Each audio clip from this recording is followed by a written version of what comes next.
¿no? Y no te digo, no solamente eran pollerías grandes, pizzerías grandes, sino cualquier cafetería, cualquier pastelería, entraban, juguería y te rompían la cabeza y te robaban. Entonces las familias les gusta salir a comer, es parte de la vida, pero la inseguridad es tanta que bajó a los negocios jóvenes, ¿no? Por ejemplo, al McDonald's entraron, en McDonald's mataron, KFC, la que vende café, Starbucks también, Starbucks, como hay wifi gratis, todo el mundo lleva el laptop y todo el mundo se pelaba los laptops ahí. Entonces se estaba creando una necesidad de seguridad. Yo me imagino que un emprendedor vio el olfato de esa necesidad, dijo, no, yo abrí una panadería, una pastelería, una cafetería, tan segura que el choro no puede entrar.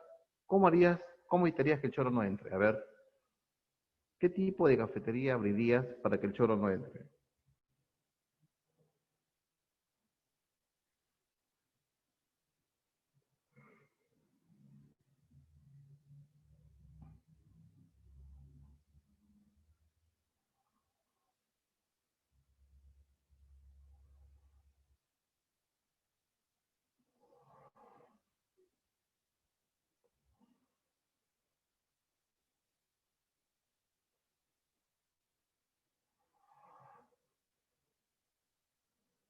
Ya, a ver un ratito, ya después te explico, a ver, ¿sí? Ya, a ver, estamos hablando de negocios, pues, ¿no? ¿Cómo haríamos un restaurante, una pollería segura para nosotros captar ese vacío, esa necesidad que se está siendo insatisfecha en los consumidores, en las familias que salen con bebés, personas mayores a almorzar, festejar un cumpleaños? Entonces, haciendo locales más seguros, ¿no? ¿Y cómo haría un local seguro? ¿Cómo evitaríamos que el raquetero entre con su arma? Porque el arma lo tiene en el bolsillo, en la secretera, y luego lo va a sacar. Es más, se va a sentar a comer y luego va a sacar el arma y va a raquetear a todos. ¿Hay formas o no hay formas? Claro que hay formas, profesor. Ahí está la innovación, ahí está la creatividad, la innovación. De yo, cuando tengo una oportunidad de negocio, no, identifico la oportunidad y voy a responder con la creatividad e innovación. No, me voy a distinguir de los demás. Por eso los éxitos, los negocios con éxito son emprendedores, pero con creatividad e innovación, ¿no? Por ahí de no haber, y pronto se abrirá, me imagino, ¿no? Que un restaurante que tú puedas entrar, detector de huella como tu celular. Pones tu huella digital, aparece tu ficha RENIEC, pasa, pasa. Otros serán más usados, ¿no?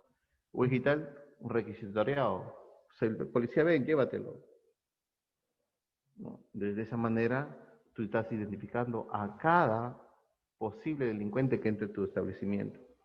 Y el delincuente no va a entrar, pues.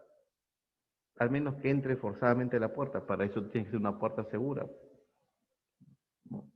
¿Me entiendes? ¿Sí? Bien. Ahora, el plan de negocio es un documento escrito, que más o menos es así, ¿no?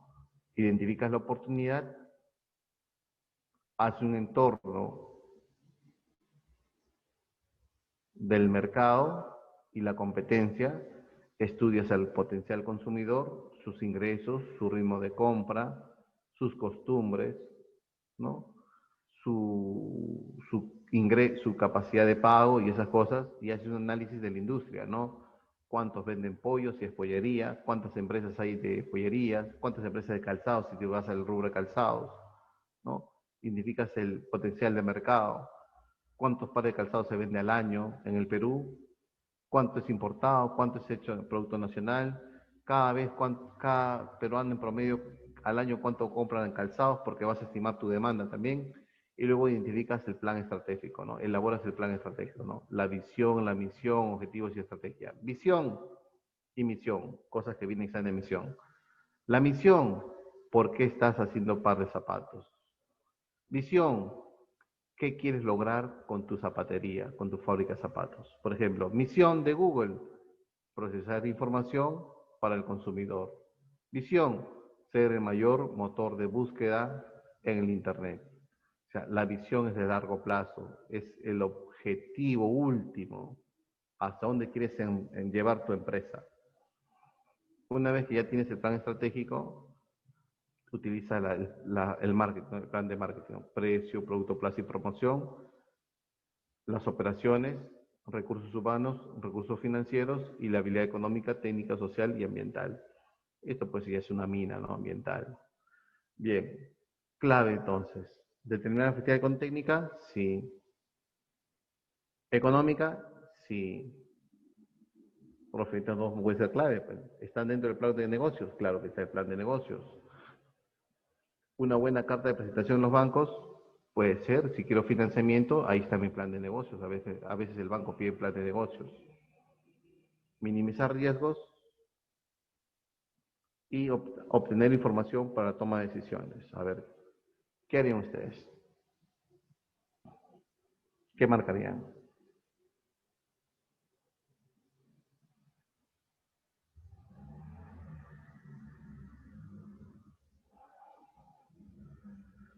Hola, hola. ¿Están ahí?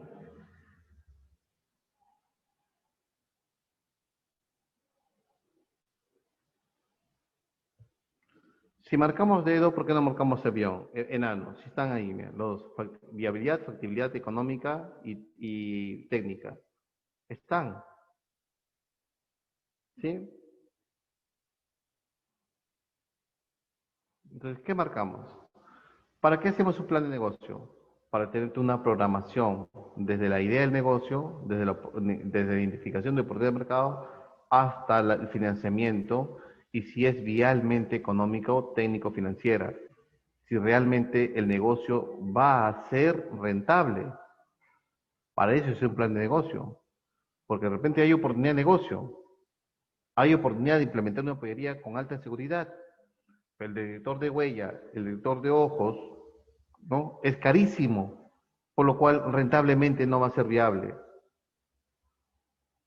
¿Entiendes? Entonces el plan de negocios es así, ¿no?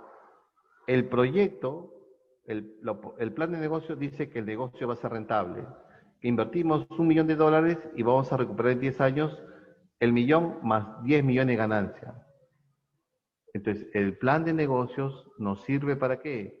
Para la toma de decisiones, si se invierte o no se invierte, porque nos va a ayudar a ver si es viable económicamente, técnica, social o ambientalmente. La mina es rentable, muy rentable, jóvenes, pero se hace un plan de negocio y de pronto en la habilidad social no es posible, porque no tenemos la licencia o la aprobación del pueblo y Conga no va y no invertimos, ¿no? ¿Se entendió? ¿Sí? Casa, casa. Bien, bien, bien. Vamos a ver, ¿ya? Hay una pregunta. A ver, pregunta de... A ver, miren, si estamos en Piura, más cerca, o si estamos, a ver, si estamos, a ver dónde, a ver, ya en España. Si todos estamos en España y queremos comprar una casa, ¿ya? Queremos comprar una casa para ir en familia, con papá, mamá y tu futura esposa, ¿ya? Quieres comprar una casa frente al mar, ¿ya? Y tu papá dice, no quiero comprar una casa frente a un parque. Pregunto, ¿cuál de los dos tiene más precio?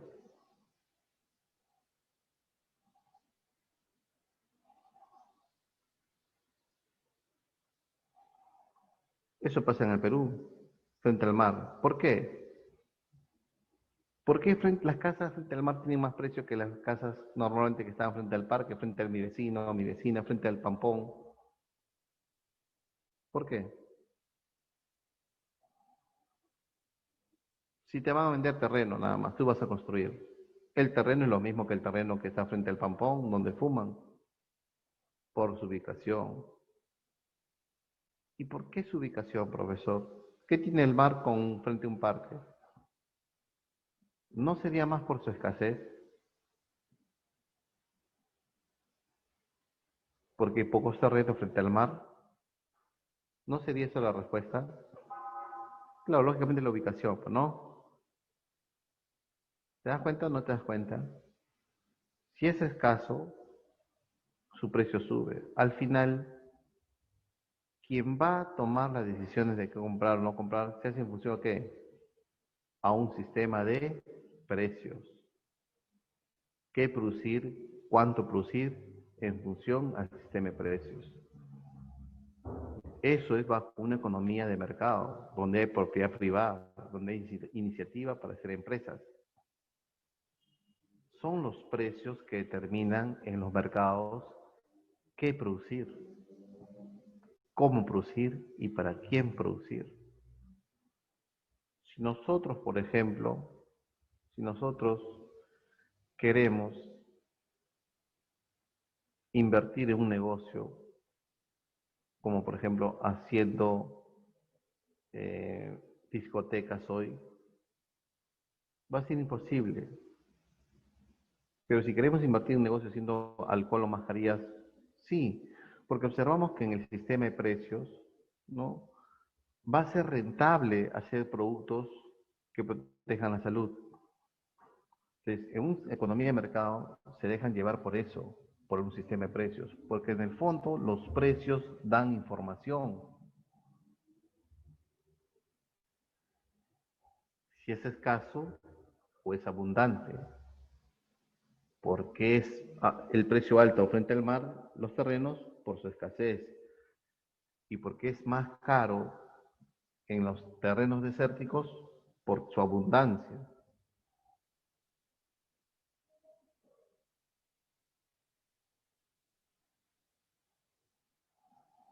Bien, continuamos, ¿ya? Ya se están cansando, a ver. Voy a hablar de la tóxica para que se despierten. A ver, continuamos. Claudia Mamani, una empresaria del sector turismo, paga cada año a la entidad recaudadora de impuestos los siguientes conceptos. Mira, Claudia, ¿qué paga? Como es gerente general, la propiedad inmobiliaria familiar y la renta generada por su empresa. En conjunto, los impuestos pagados son, bien, miren, hay impuestos, los impuestos, primero así, ¿no? Te lo dice por aquí. A ver, los impuestos en el Perú se dividen en dos. Los impuestos se dividen en dos. ¿Cómo se dividen los impuestos? En dos. Directo e indirecto. Vuelvo a repetir. Directo e indirecto. El impuesto directo, jóvenes, es aquel impuesto que es progresivo. ¿Ya?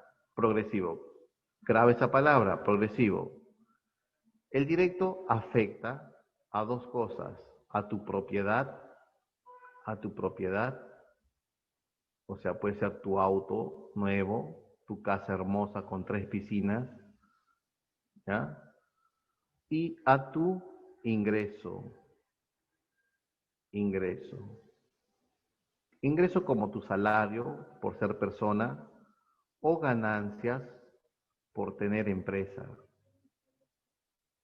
persona jurídica.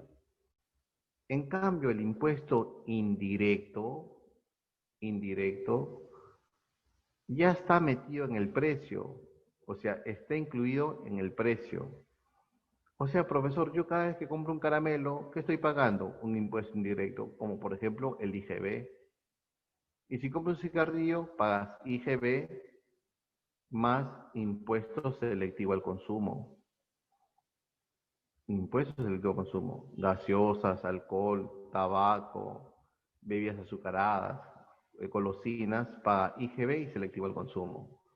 Entonces, profesor, si un rico compra un tarro de leche, ¿qué paga? IGB. Y si un pobre compra un tarro de leche, ¿qué paga? IGB. Los dos pagan IGB. O sea, tanto al rico al pobre lo castigan de igual manera. Y eso para mí no es justo. Soy normativo. Porque el rico debe pagar más IGB que el pobre. Si el tarro de leche es para su hijo. En cambio, aquí no. ¿Por qué? Porque cuando tú más propiedad tienes, más impuestos pagas. Y cuando más ingresos tienes, más impuestos pagas. Entonces aquí hay una progresividad de los impuestos. Los impuestos directos son progresivos. ¿Qué significa progresivos? Cuando más tienes, cuando más ganas o más propiedades tienes, más porcentaje de impuestos te cobran. En cambio, este es regresivo.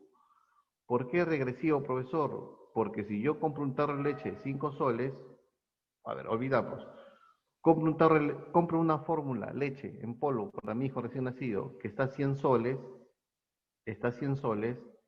¿el rico cuánto paga? 18 soles de IGB, 18%, pues. El IGB es 18%, si es que no lo sabe. ¿Y el pobre cuánto está pagando con todo esfuerzo de su... No, 18 soles. ¿Cuánto gana el rico? Pues el rico ¿cuánto ganará? Pues que gane ¿cuánto? 200.000 soles al mes. ¿Y el pobre cuánto gana? 930 al mes. Pregunto, ¿quién está pagando más impuestos porcentualmente? El pobre. Porque 18 soles tiene más porcentaje en 930 soles. Esto casi no duele. ¿Se entendió? Por eso es regresivo. Cuando más tienes, menos pagas. Y cuando menos tienes, más pagas. Hablando porcentualmente. Por eso los impuestos indirectos son injustos, porque afectan más al pobre que al rico.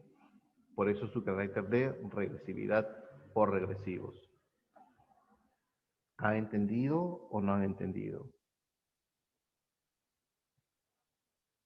Profe, entonces, profesor, si tú eres ministro de Economía y tienes un rostro social, tienes una capacidad social de entender al pobre, ¿qué impuesto tienes que subirlo? ¿Los directos o los indirectos? ¿Tú subirías el IGB? No, profe, ¿por qué no? Porque yo castigo más al pobre que al rico. ¿Qué le subo? Los directos. Los directos, profe. Bien, entonces, Claudia, ¿qué está pagando? Impuesto a su propiedad inmobiliaria, su propiedad directo. Y la renta que genera su empresa, sus ganancias, directo. Y su alto sueldo por cargo de gerente general, directo. La respuesta es dedo. Directo. ¿También? ¿Se entendió? Miren, en el Perú, el impuesto que genera más ingresos al Estado es el IGB. Y el IGB es indirecto. O sea, el IGB castiga más al pobre que al rico. En cambio, en Estados Unidos y en Europa, el impuesto que genera más ingresos a sus estados son los directos, los impuestos que afectan a las propiedades, a las ganancias de las empresas y a los altos sueldos. Por eso, en los países ricos, la desigualdad es menos profunda que en los países subdesarrollados. Bien, continuamos. Hola, hola, hola. ¿Están ahí? ¿Sí? A ver, apláudanse el rostro, despiértense a ver. Bien, continuamos, ¿ya? Ya, a ver, esta está fácil, ¿ah? La de Patty está fácil. A ver, ¿cuál es la clave de Patty? Cada fin de semana, Patty, tu prima, elaboró su presupuesto de gasto, considerando el sueldo mensual recibido. La segunda semana de septiembre, ella gastó dinero por los siguientes: zapatos, corte de cabello, se bañó, jabón, consulta médica, pan y leche. Así, los bienes que ella adquirió son clave de Patty. Bien, Patty, ¿qué compró? ¿Qué compró la Patty? A ver, el profe, la Patty compró esto, ¿no? Compró esto. A ver, ¿qué compró? Zapatos. Compró zapatos. Compró jabón. Compró jabón. Compró pan y compró leche. Muy bien, ¿qué más compró? Ah, se peinó un corte de cabello, corte de pelo, vamos a poner cabello, más rápido pelo, eh, consulta médica, servicios médicos, consulta médica y más, muy bien. La pregunta te dicen, así, los bienes que adquirió, ¿qué son? A ver, fácil, ¿no? Miren, ustedes saben muy bien qué son los bienes, ¿sí o no? Y saben qué son los servicios. Los bienes generalmente son tangibles. Ustedes que están recibiendo hoy una charla de economía es un servicio, es un intangible. Pero mañana te pones brackets, es un servicio médico, intangible. Pero mañana compras pan, es un tangible. Generalmente los bienes son tangibles y los servicios son intangibles. Y ella te pregunta, así, los bienes que ella compró, estos son bienes y estos son servicios. El corte cabello y el servicio médico son servicios. Y te preguntan, de los bienes que ella compró, ¿el zapato lo puedes agarrar? Sí. ¿El jabón lo puedes agarrar? Sí. ¿El pan lo puedes agarrar? ¿Leche puedes tomar? Sí. O sea, son bienes tangibles. La respuesta es solamente tangibles. Beso. Dedo, perdón, dedo. No es beso, pues, es dedo.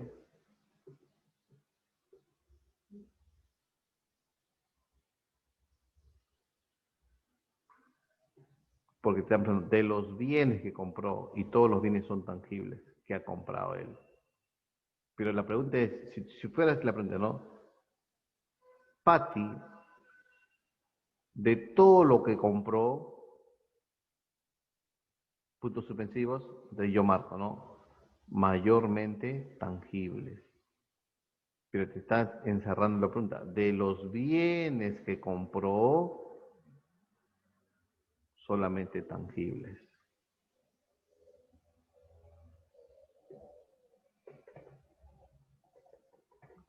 Ahora sí han entendido, ¿no? ¿Sí? Bien, continuamos entonces, ¿ya?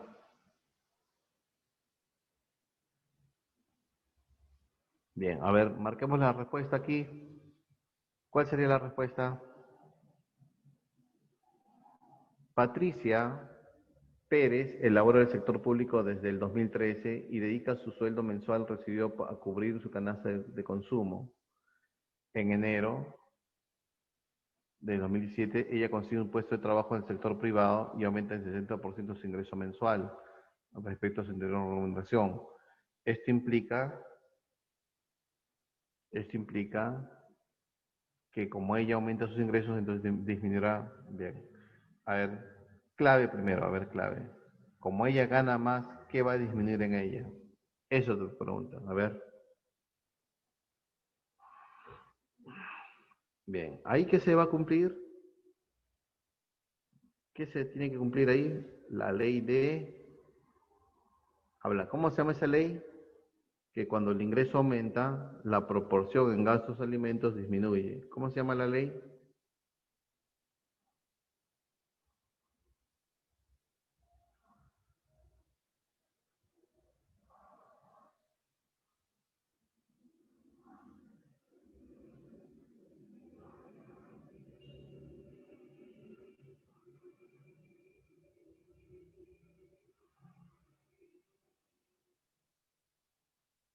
Bien.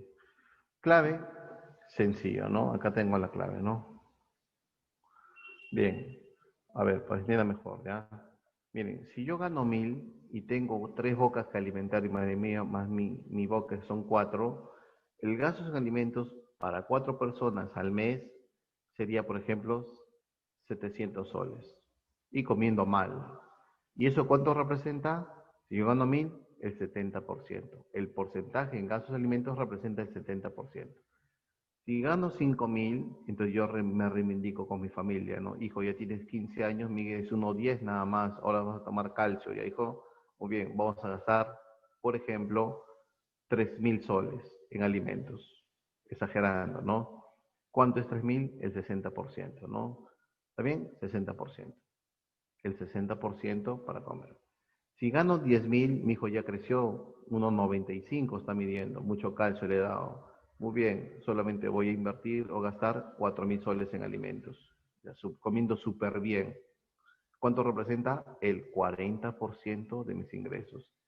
¿Qué observo? Que cuando el ingreso aumenta, este es ingreso, lo que va a disminuir es el porcentaje en gastos en alimentos. ¿Eso cómo se llama? La ley de Engel. La ley de Engel. Clave, clave, profesor. Casa, lo hicieron bien, ¿no? Casa. Siguiente. Siguiente. Bien. Dice, el nivel de Producto Interno permite calificar la situación de crecimiento o recesión. Y eso hemos visto, ¿no? Crecimiento es cuando crece el PBI. No me importa cómo crece, si mucho o poquito la cosa que crezca, ese es el crecimiento económico. Y recesión, lógicamente, que está por debajo del cero, es a tasas negativas, menos 5%, menos 12% de este año, esa recesión. Determina un rasgo económico contundente de la recesión. Fácil. Si hay recesión, se genera desempleo. Y al generar desempleo, cae el consumo, cae la demanda. Y el vendedor está mosqueándose porque no hay venta. Como el vendedor minorista está mosqueándose por el venta, el mayorista peor todavía. Y como el mayorista está mosqueándose, la fábrica no saca el producto, porque no hay ventas, pues. Entonces, ¿qué pasa con el almacén? Está lleno. ¿Y eso cómo se llama económicamente? El stock de inventarios se incrementa. Clave, incremento del nivel promedio de inventarios. Síntoma de la recesión, aumento del desempleo, disminución del consumo, disminución del PBI, disminución del consumo, PBI, y se incrementa los inventarios. ¿Qué son inventarios? El almacén está repleto de mercancías. ¿Por qué? Porque no hay ventas, porque el consumo es bajo, es mínimo, porque el desempleo es alto. Clave, dedo. Bien, siguiente. Desde hace 2 años el presidente de un país comunica a su nación las bondades del proteccionismo en el comercio internacional. Bien, ¿qué es proteccionismo, jóvenes? Proteccionismo significa que yo tengo que proteger a mi país, a mi industria, a mi mercado frente a la competencia internacional. Así, si es así, ¿cuáles de las siguientes medidas económicas corrobora la política presidencial? ¿Cómo proteges? Mediante los aranceles. O sea, incremento los aranceles a la importación. El arancel es un impuesto a la importación. Entonces, si el país quiere importar, va a pagar más impuestos, por lo cual el precio del producto importado se va a encarecer. Y tú como consumidor vas a decir que el polo chino es más caro, compras el polo de Gamarra. ¿Se entendió? Bien, ahí está, les dejo el proteccionismo, las medidas. Entonces, ¿cuál sería la respuesta? Si es así, ¿cuál de las siguientes medidas económicas corrobora la práctica presidencial? Marca la respuesta, a ver, por favor, marquen, marquen, marquen. ¿Cuál es la clave? Hola, hola, claves. Cristian, clave. Nicole, ¿cuál es la clave aquí?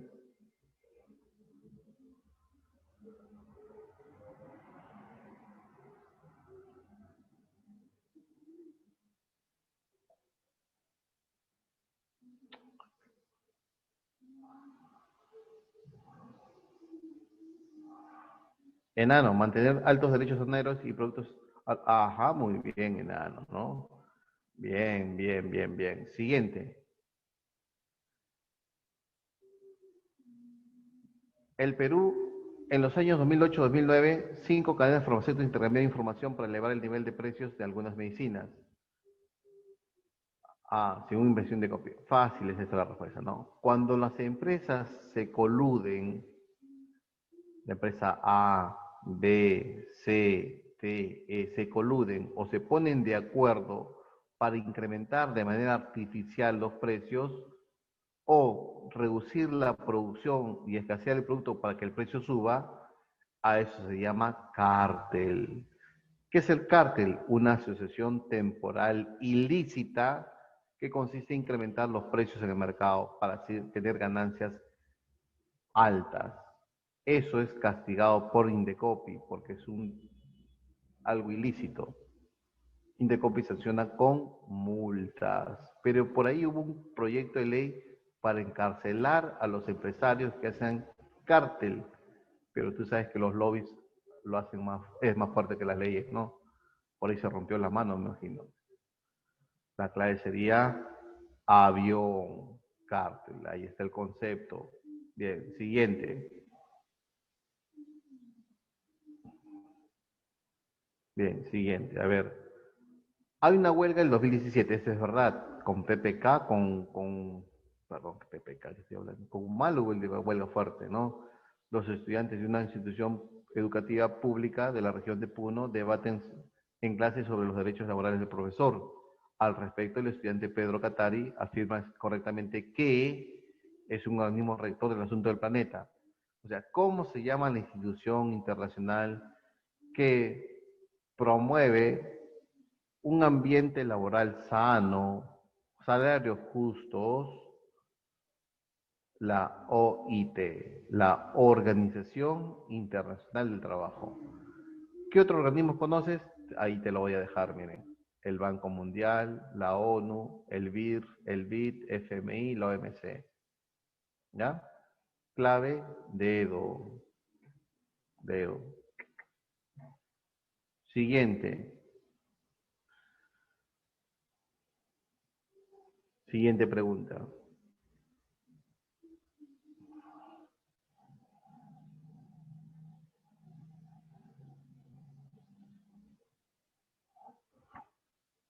Debido a las características de las geografías del país, esta provincia región de Huancavelica tiene abundancia de recursos naturales. O sea, ya tiene naturaleza con abundancia, ¿no? Agua, el agua. Al respecto, el alcalde provincial conoce la demanda de líquido vital en otras regiones vecinas, las que ubicadas en la costa. Por ello, él piensa generar un flujo de ingresos de la provincia sobre la base de una modificación de la política tributaria del país.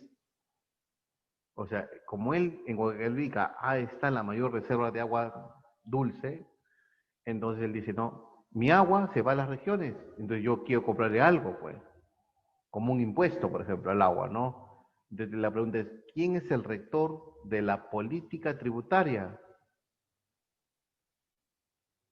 El funcionario debe saber que la política tributaria es diseñada y propuesta por el enano, ¿no? Por el MEF, Ministerio de Economía y Finanzas. Lo vimos en política fiscal, ¿se acuerdan?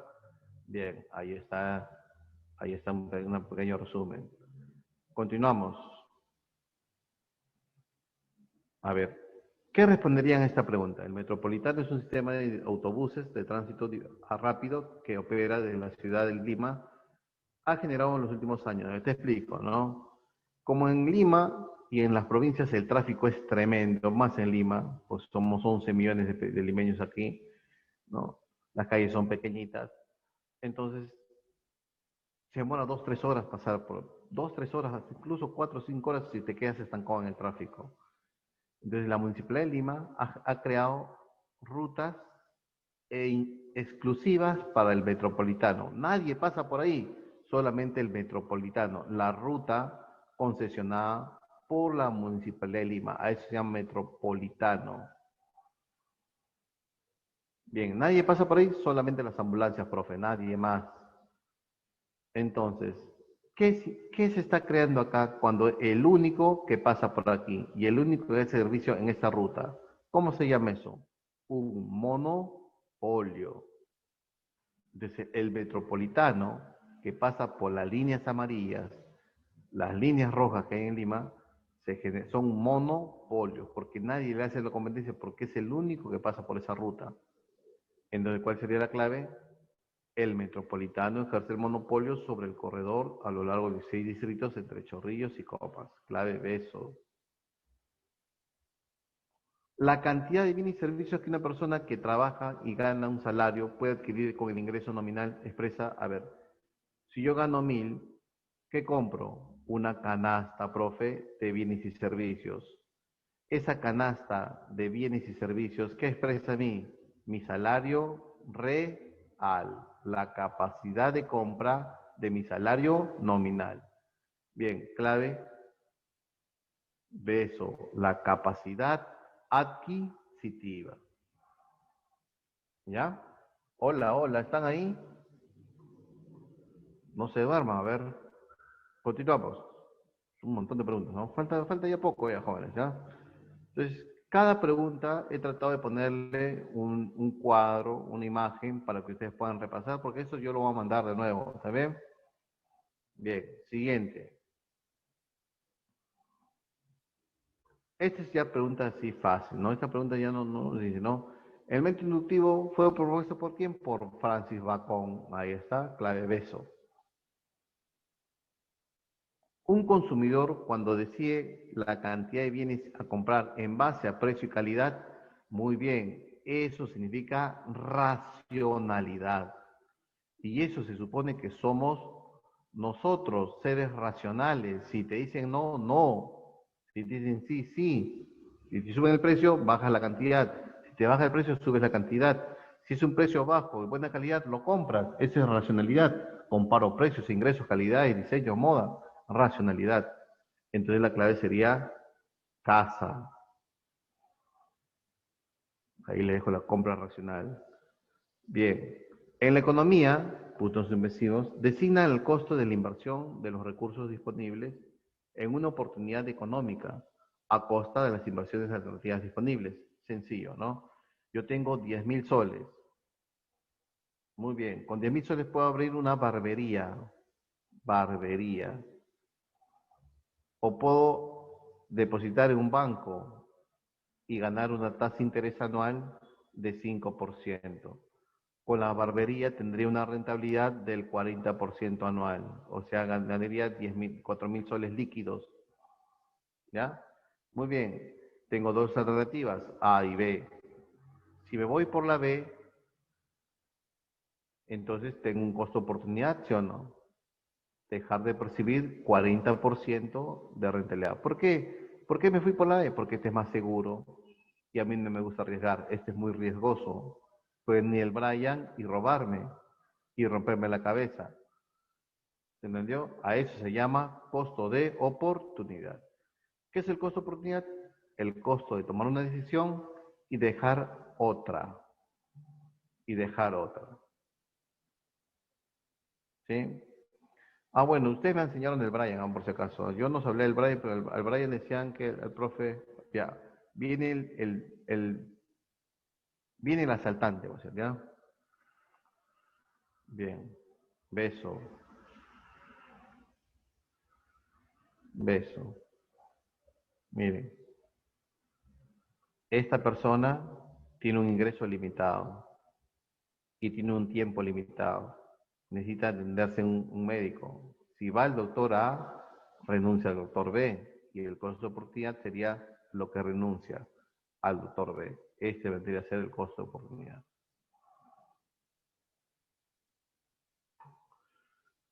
Beso. A ver, con Keynes. ¿Keynes es el padre de la micro? No. Keynes, con Keynes aparece ¿qué cosa? La macroeconomía, ¿no? Macro. ¿La inflación es un problema macroeconómico? Sí, la inflación es estudiada por la macroeconomía. Falso, verdadero. ¿La economía normativa explica y predice? ¿La economía normativa explica y predice? No, la economía normativa toma medidas, ¿no? Toma medidas para corregir, ¿no? Quien explica y predice es la positiva. Falso. Beso. Bien. Profe, ¿qué estudia la microeconomía y qué estudia la macroeconomía? Bien, la microeconomía y la macroeconomía. A ver, ¿qué estudia la microeconomía? Y lo puse aquí, ¿no? ¿Qué estudia la microeconomía? Profe, estudia la microeconomía lo siguiente. Miren, ¿qué estudia? Micro, decisiones individuales a nivel consumidor, a nivel empresa, a nivel gobierno. O sea, la microeconomía estudia a Juan Pérez, estudia a Huawei, a, a iPhone, estudia a McDonald's, a la empresa más grande del mundo, estudia por la microeconomía porque estamos haciendo un estudio individual.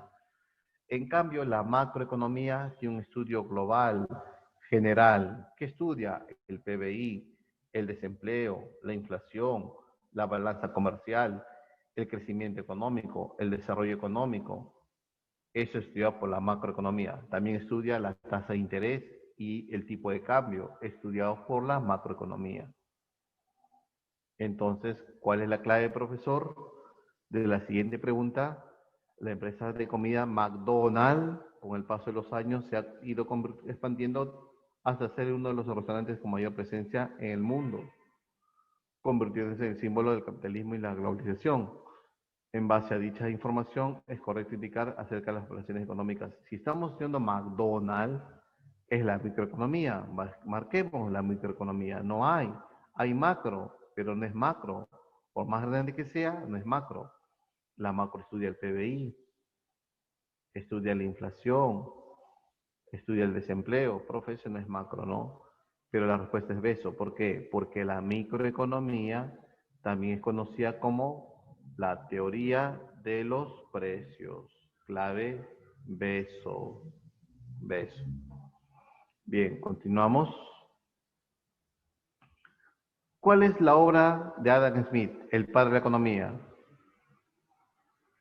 El Economicus de Genofonte. Trató de economía política de su alumno sería, ¿no? David Ricardo. Teoría general de empleo, interés y el dinero, Keynes. Principio de economía, Marshall. Y la clave sería enano, ¿no? La obra de Smith, La riqueza de las naciones. Pensadores que inspiraron en organizaciones económicas basadas en el libre mercado. Ah, el libre mercado, el padre. ¿Quién es el padre? Adam Smith. Y busco Smith. Ahí está. D o E. Y la planificación estatal, economía planificada. Eso es Marshall. Clave. La URSS, economía planificada. Cuba, Corea del Sur, Norte, economía planificada. Los bienes son objetos materiales que por sus características tienen la capacidad de satisfacer las necesidades humanas y por su función se clasifican en A, por su función. Bien, por su función, ¿cómo se clasifica? A ver, fácil, ¿ah? Miren. Si yo me compro a Dora, la lavadora, pregunto, ¿la lavadora qué bien es? Depende, profesor, depende. Si la lavadora va a mi casa, es un bien de consumo. Si la lavadora va a la lavandería, a mi negocio, es un bien de capital. Si yo me compro un auto, ¿qué bien es? Depende, profesor. Si el auto va a mi casa y yo paseo, voy a mi trabajo, es un bien de consumo. Si el auto va a la empresa a mover al personal, es un bien de capital. ¿Se entendió? Entonces los bienes se van a clasificar así, según su función, en bien de consumo o bien de capital. ¿Ya? Bien, continuamos. Un joven que terminó la secundaria quería alternar sus estudios universitarios con la creación y conducción de una empresa procesadora de frutas nativas, por lo cual los factores de producción que utilizará frutas nativas. A ver, claves, a ver, recurso natural, capital, inmuebles, empresa y Estado. Recursos naturales, trabajo, capital, Estado y conocimiento. Recursos naturales, empresa, materiales, familia y conocimiento. Recursos naturales, materiales, insumos, estados y capital. A ver, ¿qué marcarían ustedes? A ver.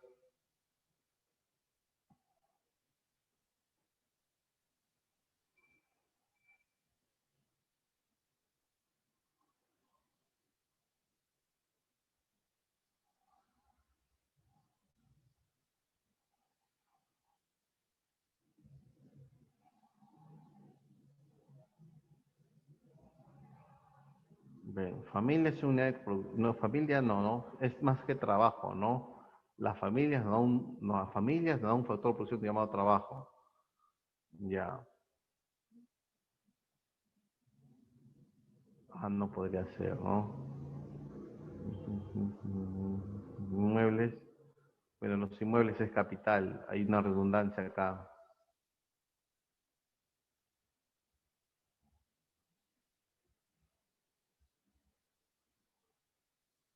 Los materiales, Y los materiales son materias primas, es recurso natural. Puede ser insumos, recurso natural. O puede ser máquinas, que es capital. Es muy ambiguo.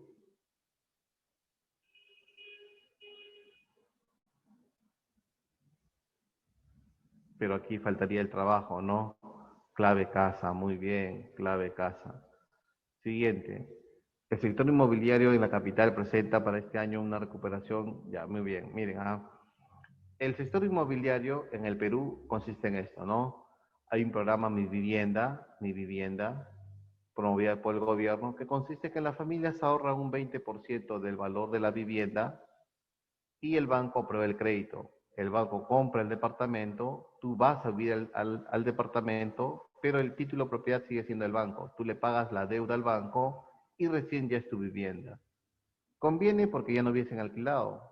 Pagas alquiler, pero estás pagando tu propiedad, tu departamento. Entonces, hay departamentos de 50 metros cuadrados, hay departamentos de 100 metros cuadrados, hay dúplex, hay vista al parque, vista a mi vecina, ¿no? Hay en Jesús María, hay en Trujillo, hay en Cajamarca, hay en Piura, hay en Junín, ¿no? Entonces, el producto es diferenciado. Hay muchas empresas en este rubro y miles de consumidores. Entonces, ¿cómo se llama aquel mercado donde hay mucha competencia, donde hay muchos vendedores y muchos compradores y el producto es diferenciado? Profe, a eso se llama atomización con productos diferenciados. Beso, beso. Bien. Hay dos clases de consumo. Hay tres clases de consumo. El consumo por eliminación, por ejemplo, si consumo alimentos, por eliminación. Si consumo una galleta, por eliminación. Cuando se consume bienes fungibles, es por eliminación. Hay consumo por uso, por ejemplo, una bicicleta. Es un bien infungible, un consumo por uso. La tele es un consumo por uso. Hay un consumo humano que va a las familias, alimentos, bebidas, calzados, electrodomésticos. Y hay un consumo industrial, materias primas, ¿no? Materias primas, insumos, máquinas, industrial. Y hay un consumo improductivo, que vendría a ser, por ejemplo, lo que a veces consumimos, ¿no? Alcohol, tabacos y esas cosas. Clave en el rubro de planificación de panes, con los años de experiencia el sector conoce muy bien lo que decide en la cadena de producción, siendo la harina de trigo el principal factor productivo. Entonces, es un consumo industrial, porque es una materia prima, un insumo para hacer los panes. Bien. En la economía, en algunos años, el desempleo aumenta, en otros baja. Algunos años hay mucha inflación, mientras que en otros no ocurre lo mismo. En todos los aspectos de la macroeconomía se presentan fluctuaciones, ¿no? Fluctuaciones, o sea, así, en el tiempo, a veces hay cosas que suben, bajan, ¿no? Sube el PBI, crecimiento económico. Baja el PBI, recesión económica. Sube el desempleo, baja el desempleo. Sube los precios, inflación. Baja los precios, deflación. ¿Y eso cómo se llama? Indicadores económicos. Más preciso, indicadores macroeconómicos. PBI, inflación, tipo de cambio, tasa de interés. Bien. La diferencia entre la tasa de interés 15.5% y 2.26% que manejó en su momento el sistema bancario en promedio se deben a la primera bien, recuérdense que hay dos tasas de interés, activa y pasiva. La activa es la que te cobra el banco, es más alta. Y la pasiva es la que te paga el banco, es la más baja. Entonces la clave sería, ¿no? Es que la primera es la tasa de interés activa y la segunda es la pasiva. Beso. Entre otros factores, la desconfianza entre peruanos y peruanas se explica el nivel de la tasa fácil, ¿no? Si yo soy un banco y tú eres una persona que pide un crédito, cuando yo te voy dando un crédito hay una desconfianza, ¿sí o no? ¿Por qué? Porque hay un riesgo. Ese riesgo es que me puedas pagar o no me puedas pagar. Entonces, explica el nivel de la tasa activa. Más riesgo, más interés activo. Por eso hay cobertura de riesgo, te pido una garantía. Eso lo expliqué en la pregunta ya pasadas. Bien. Si una empresa utiliza gratuitamente un local de propiedad de los dueños, ¿cómo se denomina? Sencillo. Miren, ¿qué pasa si viene el moradito y me dice, señor, présteme su local para mi campaña electoral? ¿Pero qué? ¿Y gratis? Sí, pues mira, si entra con presidente, yo lo nombro congresista, ¿ves? Me quiere engañar. Ya, pues ya te alquilo te presto mi local. ¿Qué estoy perdiendo? Al yo cederle mi local, estoy perdiendo una renta. Y eso vendría a ser el costo de oportunidad. Peso. Juan Pérez es un trabajador independiente que ha logrado construir una empresa individual. Todos los días él corta caña y juncos a las orillas del río Rima. O sea, ¿qué hace él con los juncos y las cañas? Dice.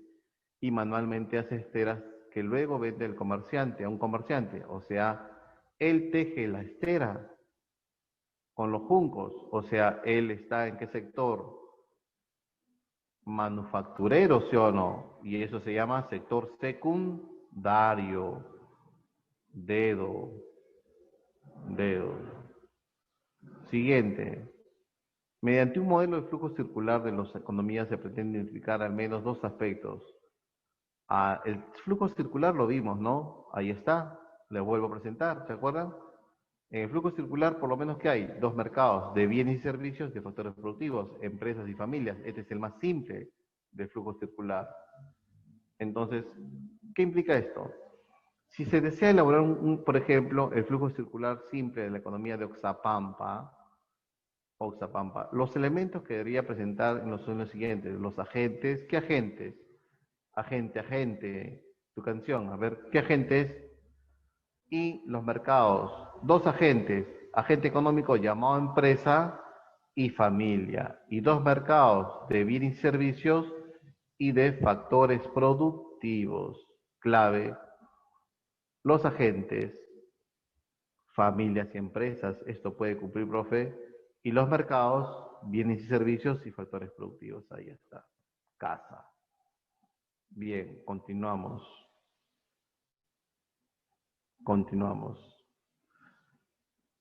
En Chile, este producto tiene los octógonos como ya tienen en el Perú, ¿no? Dice, asumiendo que el uso del etiquetado se ha generalizado en las economías del planeta y la información dispuesta en la envoltura del producto permite al jefe de familia tener nuevos elementos de juicio respecto a sus preferencias del consumo familiar, su decisión causará un efecto en las siguientes dos preguntas. Mira, si tú vas a comprar esto, dice alto con el azúcar y calorías, para tu bebé le hace daño. ¿Sí o no? Entonces, ¿cómo vas a comprar? Y las empresas no van a producir. ¿Está bien? O vas a comprar y otros no, va a bajar el consumo. Entonces, ¿a qué están respondiendo? ¿A qué producir y cuánto producir, no? Y cuánto producir, ¿no? ¿Qué producir? Son tres preguntas, bueno, ¿qué producir? ¿Cómo producir? ¿Y cuánto? No, ¿y cuánto producir? Son las tres preguntas de la economía. ¿No? Este por qué no existe, ¿no? Este cuándo no existe. Bien, siguiente. Ahí está, ahí les dejo, ¿no? ¿Qué producir, cuánto producir, para quién producir y el cómo producir? Son, sí. ¿Qué y cuánto es una pregunta? ¿Cómo producir es la segunda pregunta? Y para quién producir la tercera pregunta. Ya. A ver, entidades bancarias, ¿no? Función del Banco Central, fijar el encaje legal. Dos, con avión. La banca comercial, arrendamiento financiero o leasing financiero. Y la bolsa de valores nos da el precio de las cotizaciones de las acciones a través del índice de capitalización bursátil. Clave, uno con beso, 2 con avión y 3 con casa. Avión. En el Perú, un grupo de economistas analiza la realidad empleando los conceptos positivo y normativo. ¿Cuál de las siguientes afirmaciones debería calificarse como análisis positivo? Lo vimos, lo vimos. Clave de esta pregunta, a ver, positivo. A ver, ¿qué es positivo? Una mayor demanda por el pan generará un aumento del precio. Este es positivo, profe. Causa-efecto. Describo tal cual es. ¿El gobierno debería privatizar? Normativo. Normativo. Normativo. Normativo, ¿no? Avión. Avión. Y les dejo otra teoría, ¿ya? Bien. Bien, siguiente pregunta. Cada fin de mes, el INEI debe informar a la ciudadanía sobre las variaciones más notables de los precios de los bienes y servicios al consumo de las familias representativas del país. Al cumplir el mandato, el responsable del ente rector del sistema estadístico informa sobre el indicador. Muy bien. ¿Quién mide inflación? El Instituto Nacional de Estadística e Informática. ¿Cómo lo mide? Elabora, ¿qué cosa? Una canasta básica de consumo, que son los productos más representativos del consumidor de Lima Metropolitana. ¿Y qué hay de acá? El índice de precios al consumidor. Entonces, esto es una variable macro porque mide la inflación, ¿sí o no? Informa sobre un indicador macroeconómico conocido como el índice de precios al consumidor. Clave, dedo. Clave, dedo. Y ahí está, le dejo la teoría porque sé cómo hay en la inflación. Bien, bien, siguiente. San Borja es uno de los distritos residenciales de Lima, ¿ya? Ubicado en la ciudad de Lima. Bien. Y que es bonito, su parque son cuidaditos, sus jardines son bien cuidaditos, ¿no? Para conseguir un buen funcionamiento, el municipio recauda y administra significativos recursos monetarios que la ciudadanía avala por los resultados. Al ser un gobierno local, el tributo administrado por el impuesto, muy bien. ¿Cuáles son los impuestos que van las municipalidades? Los dejo aquí. El predial, alcabala, vehicular, apuestas, juegos y en los espectáculos públicos no deportivos. Entonces, el tributo administrado es el impuesto, muy bien. Busquemos el impuesto al valor del predio, que sería este acá, impuesto predial. Enano. ¿Ya? Enano. Elige B a SUNAT y lo demás es a SUNAT, que es para el gobierno nacional. El sector público del Perú, el ingreso recaudado es casi siempre menor al gasto. O sea, el ingreso es menor al gasto. Ah, profe. Si el ingreso es menor al gasto en el Estado, hay que endeudarnos. Pero ¿quién se endeuda? El Estado. Y cuando el Estado se endeuda con el extranjero, se llama deuda externa. Pero no cualquier deuda externa. La deuda externa pública, porque lo está haciendo el Estado, no el privado. Entonces, ¿cuál es la clave? Casa, la deuda pública. Porque no solamente con extranjeros, sino con nacionales, deuda pública. ¿Ya? Clave, casa, la deuda pública. Y ahí le pongo la teoría, ¿no? La famosa deuda pública. El año 1990, la ONU realiza esfuerzos entre los países miembros para extender y mantener el conjunto de datos que permita la comparación entre ellos. Sí, hay un ranking como la FIFA, ¿no? Que quién es el mejor país futbolero, ¿no? O mejor equipo de selección de fútbol. Lo mismo, quién es el país que tenga más desarrollo económico. Y Noruega está encabezando la lista. La tarea desplegada por el organismo supranacional se sintetiza en el indicador de desarrollo humano. Al emplear este indicador, los países se comparan básicamente en términos de calidad de vida. Entonces, en Noruega hay mejor calidad de vida.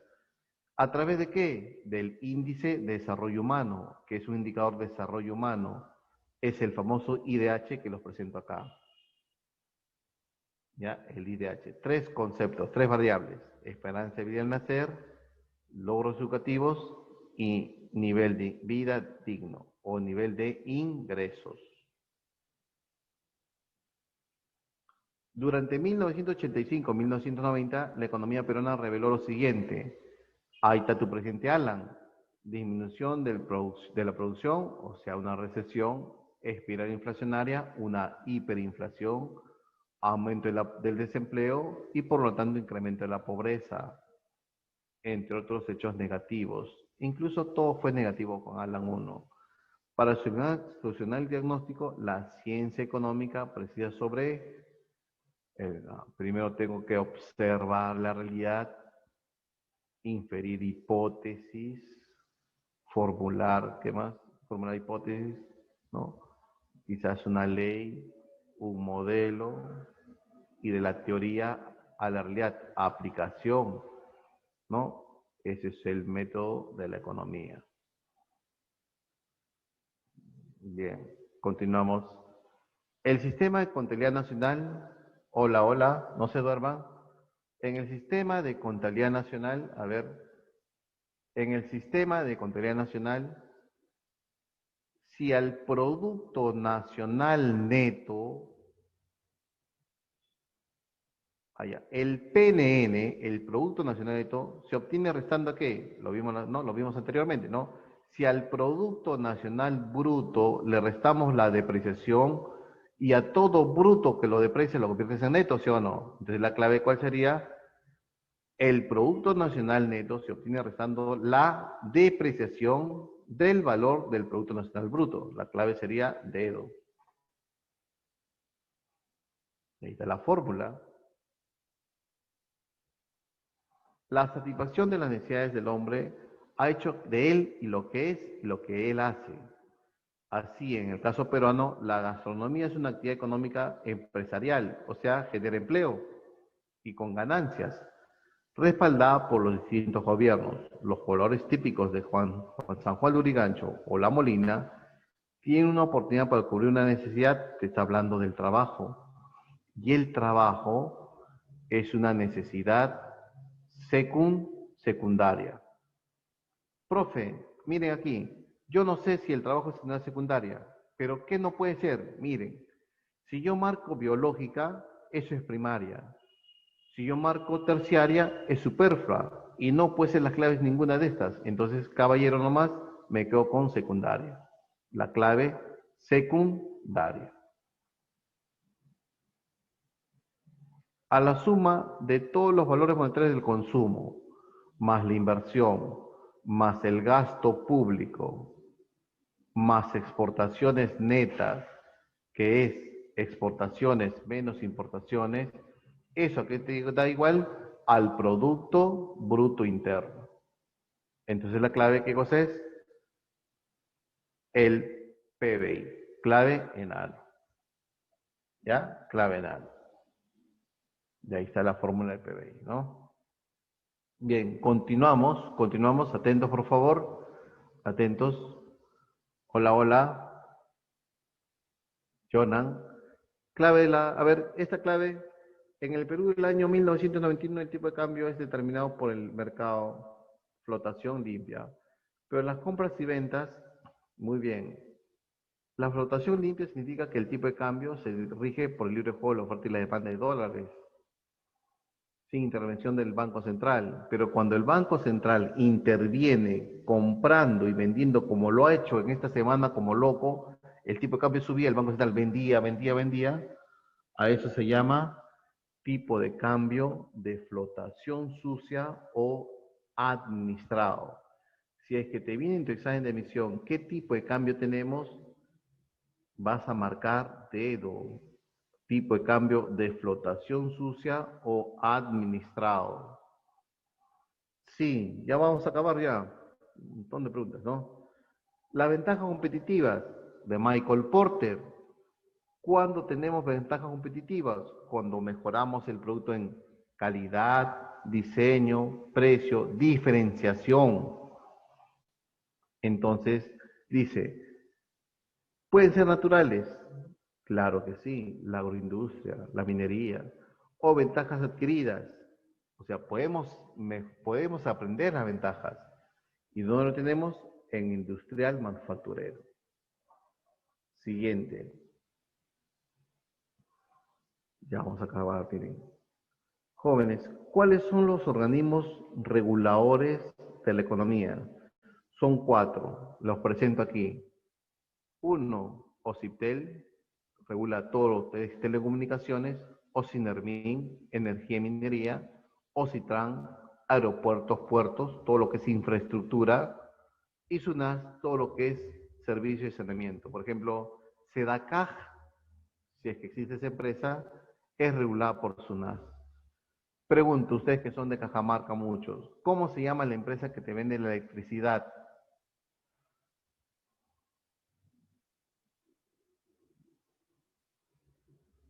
¿Cómo se llama la empresa que te vende? Hidrandina. Entonces, Hidrandina es supervisada por Sinermin. ¿Ya?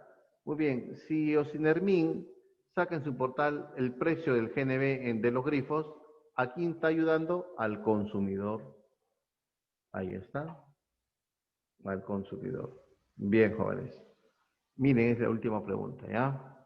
Bien, ha sido todo por hoy. No sé qué hora es. Ya no hay gente en no hay gente en las calles esa tarde ya. Bien, entonces, jóvenes, ha sido un gusto conocerlos, ¿no? Gracias a ustedes por escuchar. Son 70 y más de 70 preguntas, jóvenes. Entonces, nos estaríamos viendo en una siguiente oportunidad, si Dios quiere, ¿ya? Cuídense, jóvenes. Algún día nos vamos a cruzar por Cajamarca. Yo voy a ir también, porque me han dicho que es bonito. Entonces, un abrazo a todos. Cuídense, estudien y ya ingresen, pues, ¿no? Bien, jóvenes, un abrazo a todos. Entonces, sería conmigo hasta la siguiente oportunidad. Este, la administradora o el administrador, por favor, me despido también.